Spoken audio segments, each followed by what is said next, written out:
Hi, welcome to Let's Talk About Love Stories from Everywhere. I'm your host, Jill L. Ferguson, and today with me is Christina Clark, who is president of Roche University. How are you? I'm wonderful. How are you, Jill? I'm good. I love that. I'm going to focus for a second right behind you because there's a red bird Yes, that is like, right over your shoulder. And that's the university mascot, right? it is. We are the Red Hawks, Okay. and something that the students love to do is to stuff a Red Hawk. So this is one, it was an activity we did for my inauguration in September. And everyone was able to, it was a dessert party at night. And so you could get some dessert and stuff a Red Hawk. And it's very popular with the students. So is that kind of like Build-A-Bear or something where It's you're actually making exactly, a stuffed animal and sewing it up? Or exactly. okay, awesome. Yes. I've never heard of a university doing that, so I think that's fabulous. Oh, Yeah. it is. And, I didn't know we were doing it until last summer that this was a thing. And I was really happy with how many students came out for the different inauguration events. And I think it's because our student life team and our inauguration committee really were in touch with students and what they enjoy doing. And this was part of it. So actually, was not able to stuff a Red Hawk because I had to go around and talk to people at my inauguration. But one of my staff gave me one that they had made for me. So I'm delighted to have one here in my office. That's great. I've not had a university president on this show before. And so talk a little bit about for people who, I think people make assumptions about what a university president's job is. So talk Yeah, a little bit about what your actual job is, the day-to-day parts and, you know. sure. The university president is the only person on campus who has that 40,000-foot view of every aspect of the university. So there are different parts to the job. One is community engagement. So getting out into the external community, meeting people, being the cheerleader for the university, sharing what the university is all about, the accomplishments of our students, faculty, and staff, how we impact our community. That's the external role. Also with government relations, meeting our legislators, state and federal, local, creating relationships. But on campus, really keeping in touch with students, attending their events, their games, their SGA activities, keeping in touch with staff and faculty, attending various meetings, making sure that the whole leadership team is focused on what we need to do to move the university forward, to live our mission, to make certain we're serving our students well, and really addressing the needs of the time. So there's internal and external parts to this job, and you really have to bring different experience that you have. I mean, nobody comes to the presidency with great experience in every single area. I came up through the academic ranks. And so, whereas I had connections with athletics as a faculty member, keeping in touch with the people on the athletics teams who are making sure that students are making academic progress. But I never really had that global view of athletics that I now have as president. So that was an aspect I had to sort of learn on the job. Yeah. And when you say you came up through academia, right? You came up through the faculty side as opposed to a staff Yes. side. Hmm. Um, and and so did you when you were a little girl, did you set out to think I'm going to be a university president someday? No. No, no. And that was never on my mind as a possibility um, through most of my faculty life as well. I grew up with an ethos of service, coming from a military family. So as a faculty member, I got into that role because I love to learn. I love to teach. And, but I also, part of the faculty job is teaching, it's service and research. So I took seriously my responsibility to serve on various committees in shared governance, to take on leadership roles like chair and program director.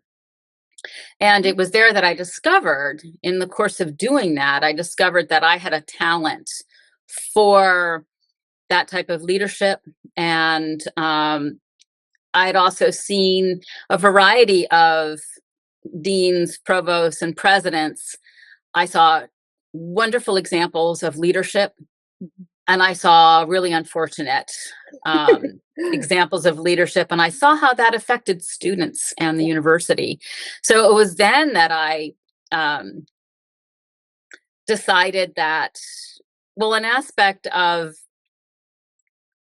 being a faculty counselor or a faculty senator is you're representing your people in arts and sciences or whatever your discipline is. And I really struck me when colleagues would come by and they would complain bitterly about something, usually for good reason. And then they would say, someone should do something about that. And, I'd be looking at them and nodding, and I would say, well, why not you? You can be part of the solution.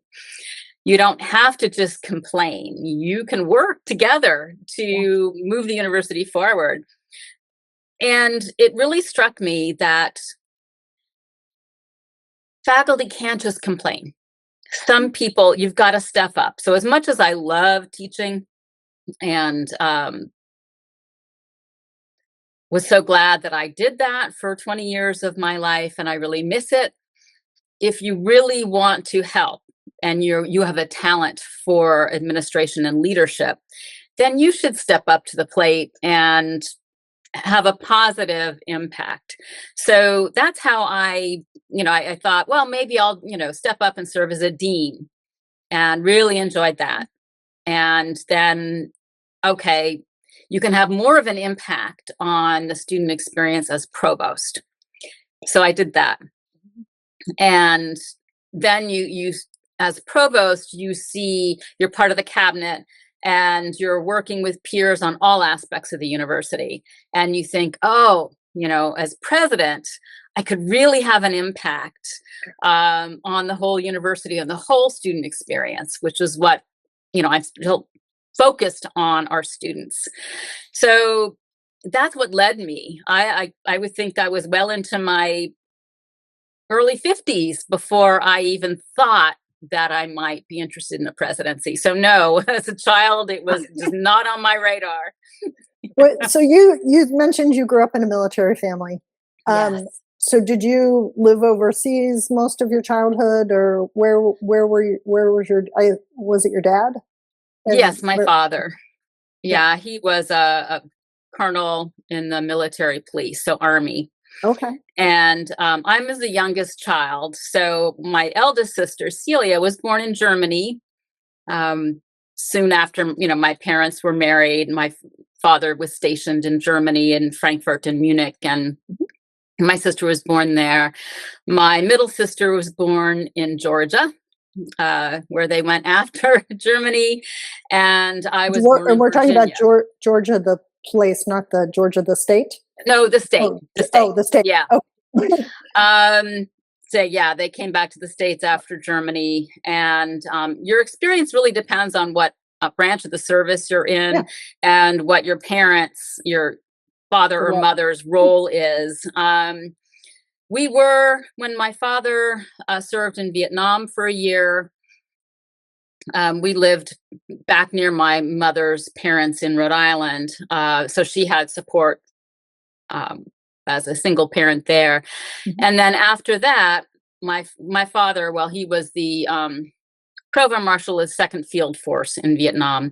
And after that, he was stationed in the Philippines for 2.5 years. So we moved over there when I was just about before I turned 9.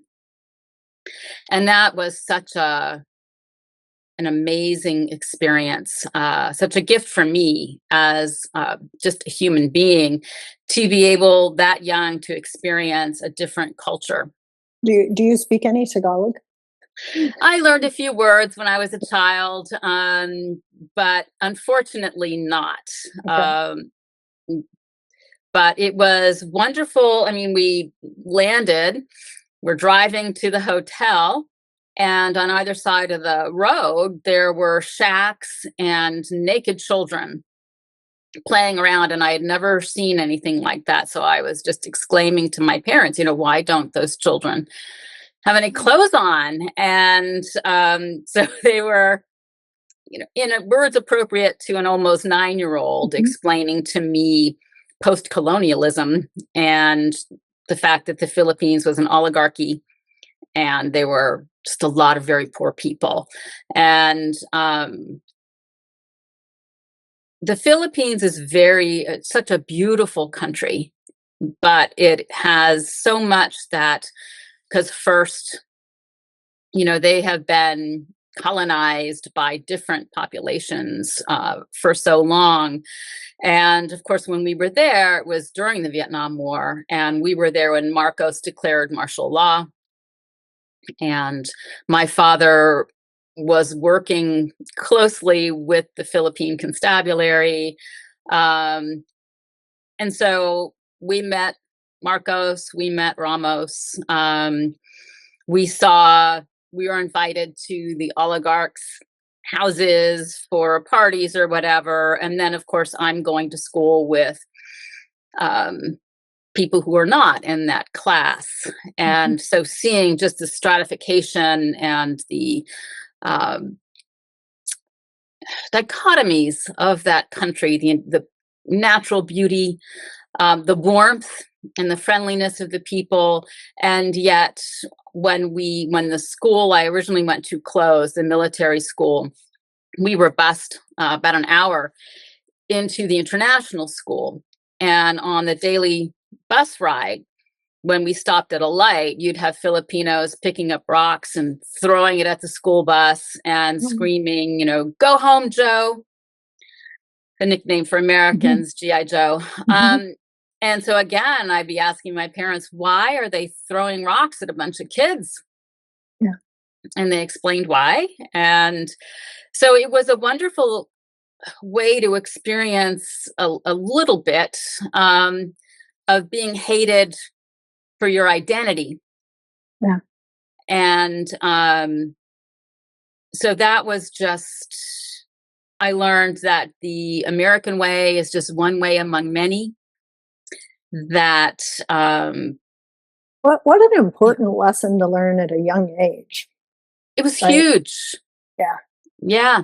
And it really, we had to learn like cultural things. We were talking about this weekend, actually, at Easter dinner, my sister and I. There was a tinikling dance, and it's two bamboo poles, and you bang them down to the ground, and then you clank them together. So that Mhm. rhythm, bump, bump, bump. And Mhm. so you're dancing in and out of the bamboo poles, trying not to get your ankles smashed. And so we learned those dances, and we performed them in Filipino traditional dress. And it was really wonderful to learn about their culture. I wish we had had lessons in Tagalog. We learned Spanish in our international school. But yeah, I think that was profoundly, we were only there for 2.5 years, but when you're 9, Yeah. 2.5 years seems forever. Mhm. And also being at the international school, we were there at a time when there were a lot of kidnappings, because there were rich Americans and rich other people who went to that school, as well as, we were not rich. We were, my father didn't make a lot in the Mhm. army. Um, but we were also, obviously Mhm. much wealthier than Yeah. some of the other Rich is such a students. relative term. And that's where we But really yeah. learned that. Yeah. I mean, we always had enough, Mhm. even if we, didn't get, we what we asked for from our parents, all Mhm. the time. Yeah. Yeah. And so from there is when you went, did you go back to the States or did you go somewhere else? We did. My father was stationed in the DC area. And so his last part of his career was spent in the DC area. And we lived in Northern Virginia. And he worked at a wide variety of places there, including the Pentagon and the Defense Investigative Service. He was charged by, well, he was charged to oversee the settlement of Vietnamese refugees in the DC area after the Vietnam War. And so he did a lot of good Mhm. in that respect. And we all learned a lot about how that was going. And I actually had a student in my fifth and sixth grade class um, who was a resettled Vietnamese child. And so I got to see her kind of culture shock coming into America. Did you go to a private or a public school when you guys came stateside, or did you stick to an international school? Oh, well, Mhm. DC area is pretty Yeah. expensive, and my mother was a parochial school teacher, and my dad Ah, in the military, so we were public school kids all the okay. way. Yeah. Yeah, Yeah. Well, that's yeah, I think that's good because that provides you a whole different perspective too, right? Yeah, and maybe you don't absolutely. appreciate it as much as a child, but but it certainly gives Yeah. you a better perspective later. Oh, it does. And well, public schools, we have this inherently unjust way of funding them in the country. Um, I benefited from the fact that the Northern Virginia suburbs have a lot of wealthy people in them, so the Mhm, public schools are well funded.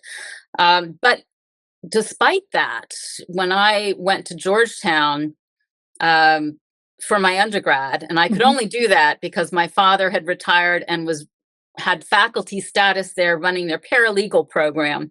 So at that point, my parents were broke from having subsidized my sister's college educations. So for me, if I hadn't gotten into Georgetown, it would have been Northern Virginia Community College for me. But thank goodness I got in. And it was a my first semester of college. I'd kind of did well in high school, but I didn't kill myself. Mhm. Right. I was pursuing ballet at that point, and my focus was on becoming a professional ballet dancer. And so I did well in my high school classes, but they weren't a priority for me. So I go to Georgetown, and I was in for the first time with a lot of students who had gotten the best private education money could offer.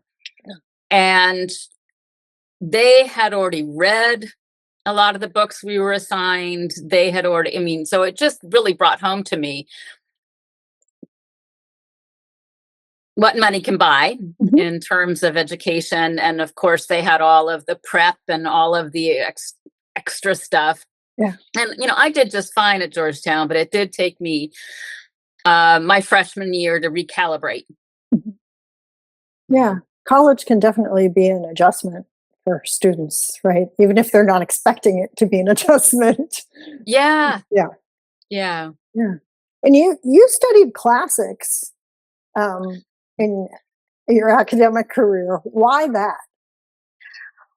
Well, I came into Georgetown thinking, um, well, no one had ever something that's near and dear to my heart right now that we're going to be instituting at La Roche is vocational discernment, Mhm. helping students really think about what kind of life they want to build for themselves, what's important to them, what kind of jobs might help them achieve that. And none of that. When I was going Yeah. to college, I had just decided not to become a professional ballet dancer and was kind of traumatized. My whole identity Oh, yeah. was gone. So I went into Georgetown thinking, well, I love to read, so I'm going to major in English. Mm. And Georgetown has a very strong liberal arts core curriculum, but I really hated my English classes. Um, disliked the faculty teaching them. They were mean. And so I thought, all right, forget that. I'm not going to do that. Then I thought, well, I really like my history core classes that I'm taking. Maybe I'll try history. But I enjoyed them, but it didn't feel right. So just on a whim, because I had some electives free, I had always liked mythology growing up. So I decided to take like a Greek Civ class. Really enjoyed it. So I enrolled in like Roman Civ, and I just kept taking classics classes. So finally, I decided to declare a major, but I was afraid because in the 70s in high school, at least in our area, they didn't teach English grammar. Mhm. So I never learned the parts of speech, really. I never learned, how to diagram sentences. We weren't taught that. And I could fake my way through French. So I did pretty well in French, faking it. But, ancient Greek and Latin are inflected languages. You cannot fake your way through that. Yeah. So I hadn't learned how to study a language, how to learn a language. But nevertheless, I was brave. I declared the major at the end of my sophomore year. But I studied abroad in Ireland at Trinity College, Dublin, my junior year. So I started Greek there. And then I came back and started Latin as a senior. So I was behind because a lot of classics majors, they go to schools that some people in my class had started Greek their freshman year of high school at their elite private schools. And so they'd had like 4 years of Latin, 4 years of Greek going into college. So I didn't have that and really had to teach myself how to learn a language because I didn't get help from my faculty. So it was a struggle, but I'm a very stubborn person. And when I want to do something, I do it. Mhm. It might take me longer, but I will do it. So I did love studying it. You have to find that passion, I think, to major in something successfully, because I had to write a senior thesis, and to get through any kind of senior thesis project at any level, if you don't love your subject, Yeah. it's going to be hard to finish. Well, and I think that story that you just told about your life is really important, because I think that there's a misunderstanding that either people who can't do whatever it is that they're doing teach, right? or which is a misnomer in itself, or the fact that the people who go into teaching are ones who don't want to deal with the real world, because we hear that too. And I'm speaking as a former professor and higher ed administrator. And then there's the other people who are just so obsessed about a subject matter, right, that they just stay in academia. And the fact that you just said, like, I wasn't the best student and I didn't, and this was hard for me, right? Mm-hmm. We're not just staying in it because we love it. Like the English, I had really amazing teachers in elementary school and middle school. I don't think my high school was all that awesome experience, but in elementary school, we learned to diagram sentences, and we learned, I'm of the age where we learned to spell phonetically, unlike the whole language learning system that came later. And because of those things, like my grammar skills are pretty first rate. Yeah. But yet we have a whole group of people that came afterwards that are struggling with those things because of the way the learning system changed, right? Yeah. Just like most high schools used to teach Latin, but at least 2 years of it, or middle schools. My husband had Latin in middle school. In Washington State. And I just found that fascinating, because by the time I got to school, there was no more Latin. Your choice was French, English, or there was a German class that had like 8 students in it. And so the way the education system changes, the way that people who become teachers, if they can admit, hey, that wasn't me, this didn't come easy for me, I struggled with this, right? That would be me in science or math courses. I Hmm. struggled in those. But and I think sometimes we take for granted the things that come very easy to us. We don't Yeah. appreciate them as much, and so that, I mean, I think that makes it fabulous for somebody who teaches to say, no, this wasn't easy for me, but I stuck with it and did it anyway. Right? Yeah. So I had a couple of really interesting experiences. In the eighth grade, I took a beginning algebra class and had a teacher who could only explain things in one way. So if you didn't get it that way, you didn't Yeah. get it. So I didn't get it. I went to him for after school help. He was of no help. I was getting D's. So my parents helped me switch to a different section with this female teacher who I went into her class, and the way she taught algebra, I could see its structure. I could understand how it Ah, worked. yeah. I grew to love it. Mhm. And I remember she came and apologized to me and said, I went by my nickname Tina at that time. And she said, Tina, you're getting all A's in mine, but your final grade is going to be a B plus because of you were in this other section before, and I have to, and I'm like, don't worry about that. I mean, but that was an illustration to me of the power of a good teacher. Yeah. And then I also, I didn't have good beginning Greek and Latin teachers. And in fact, I had in Latin my senior year, I had a Jesuit priest who was teaching it. And I went to him for help in his office hours. And I said I was not taught grammar. And could you recommend, because the book we were using, it didn't have enough explanation of the grammar. It Mhm. was assuming knowledge I didn't have. And so I asked him if he could connect me with other resources. And instead, he just looked at me and said, Miss Clark, if you don't already know this, you don't belong at Georgetown. Oh, lovely.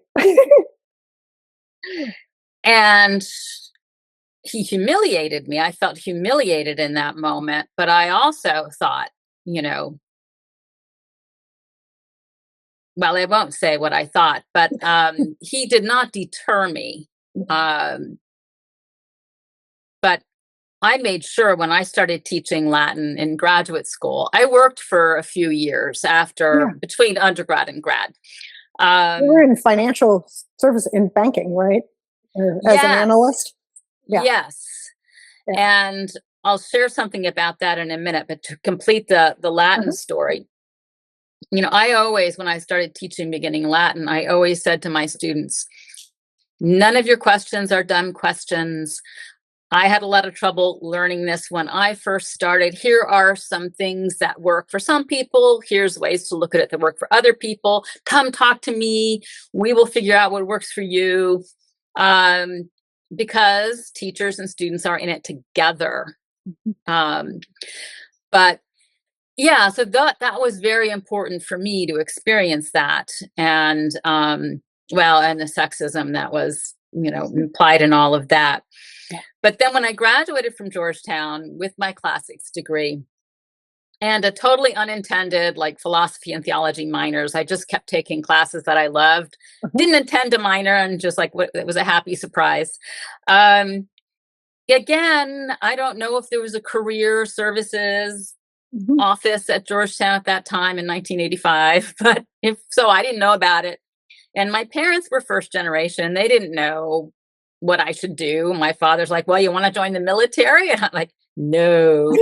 And, and so I just sort of flailed around and found a job. But it was it was an interesting experience because I found a job as a receptionist in a company called Management Alternatives, which had just a few employees. They were all middle-aged women and me.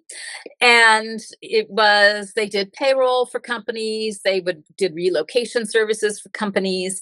And I became like the jack of all trades. Of course, I answered the phone, but I was helping the accountant with the payroll. I was doing whatever they needed me to do. And I remember the shock of, it's like, oh gosh, I'm in this. I'm 22 years old, and there's no other young people in this office, and I'm just here with adults, and we don't get the summers off. So I still bodily remember the shock of going from college to like real adult life. Even though I had worked in college, I needed a job to support myself. So I did work throughout university. So it wasn't the job, it was the context that was a Yeah. shock. And then I moved out to California with some friends, and got a job again as a receptionist in a finance company.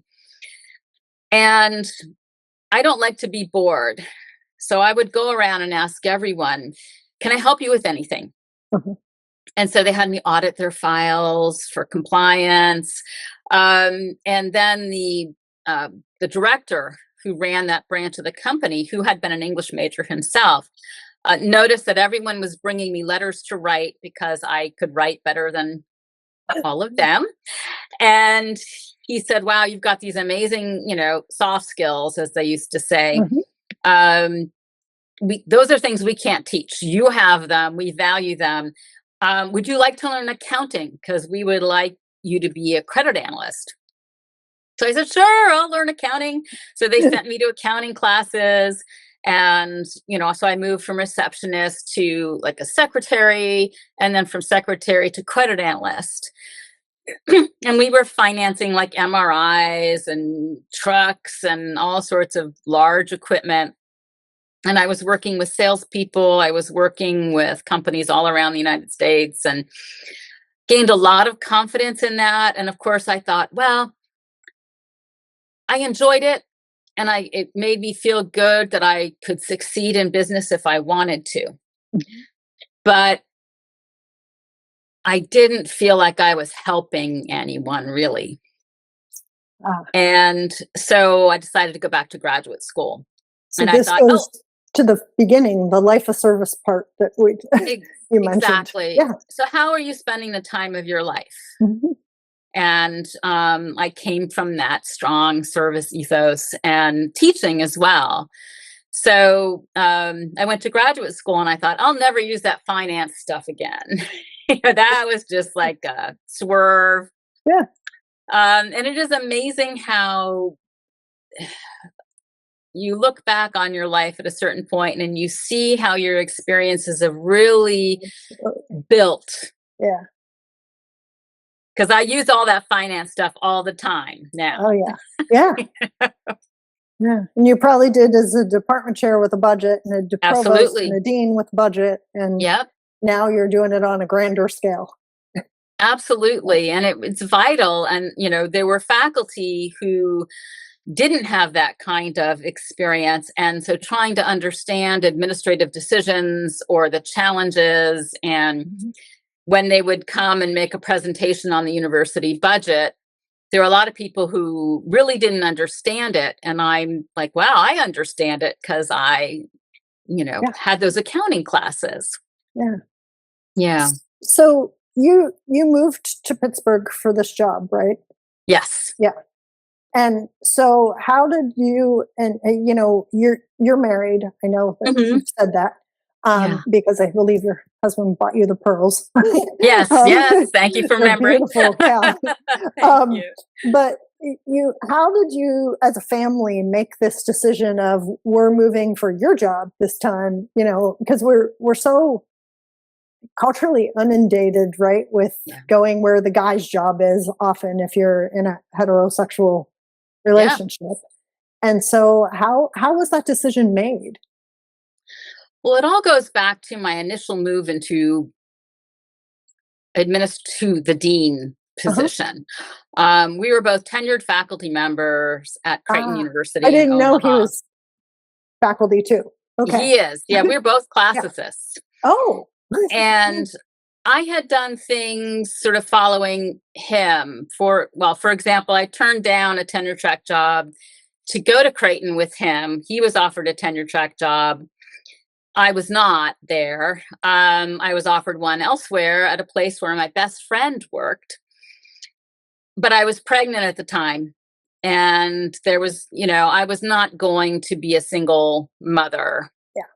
So for the family, I moved to his position. And luckily enough, the chair of my department said, Christina, I commit to getting you a position here as well. That was one of the hardest decisions I ever made. So I did that for him. And then he had a lot of leadership positions at the Intercollegiate Center for Classical Studies in Rome. And so we spent 2 years in Rome for him to do that largely. And one time I taught online. This was 2006. Okay. So online teaching was very different then. Yes. And then the second time I was able to teach as well there in 2011-12. But so there was a pattern of me making sacrifices for the family. And then when I discovered this talent for administration, we had to say, well, we're going to go where I am. And luckily, when I got my first job as dean at Marymount University in Arlington, Virginia, he took a leave of absence. I gave up my tenure track position. He took a leave of absence. And luckily, when we got to Virginia, a colleague of ours at University of Maryland said, "Oh, hey, Greg, are you available? We have a job." And so he still teaches for the University of Maryland, College Park. Ever since the pandemic, he's been teaching online, which is not his preferred way of teaching, but he's very effective at it. In fact, he's won teaching awards, not just at Creighton, but also at Maryland. So he's now able to move where I move. And that helps a lot. That's wonderful. And College Park was one of the first innovators, right? Besides UMass, and there's a couple of them that started with online education and global education way before everybody else did. Yeah. So they have had the infrastructure way before COVID. Exactly. So it was very smooth transition for him. And I'm glad he had 4 years of teaching in person there before he had to shift online. And it's felt fulfilling for him to. Oh, yes. He loves. It's been a very happy experience for him. The department's very supportive. Maryland is a great place. University of Maryland's a great place to work. He loves his students. He loved them at Creighton as well, but he loves them at Maryland. And again, he'd rather be teaching in person, but it is what it is. Yeah. And so you've been at La Roche for a year? Not quite. Almost 2 years. Almost 2 years. Has that really been that long? Yeah. Okay. Yeah. And are you in the last few minutes that we have, why a Catholic university? I have been in Catholic higher ed since, when did we go to 2001? Okay. When we went to Creighton together. And it aligns with my personal values. And that's really important to me. I'm not going to work anywhere where values don't align. And so I've worked in Catholic comprehensive universities for about, 25 years. I've worked in large state flagships, small liberal arts schools, but I really love Catholic higher education. And I really think it has a lot to offer students. And that's why La Roche is such a special place, because our distinctive culture of care that we have arises out of the charism of the Sisters of Divine Providence, the real respect for the dignity of every person, compassion. We accompany our students, we support them however they need it, and we build this real culture of care that students talk about, and it enables them to thrive. That, together with the Catholic intellectual tradition, where you pursue the truth in all things, Mhm. So I think these things together, the rigorous intellectual experience and just that real support for individual people. Our faculty and staff know our students really well, and students support each other. It's when I came to La Roche for my interviews, I just felt at home, and I felt this is a really special place, and it's because of the Sisters of Divine Providence, really, who've set us up this type of environment up. And it's a wonderful place to work now when students are confronting this world that is changing so rapidly. Yeah, absolutely. Mhm. And and I think it's really important for a college or university to be a safe Mhm. space for students, especially since the world's changing rapidly and there's so much hatred out there and Yeah, division, right? To be able to go to a campus and feel like it's a haven.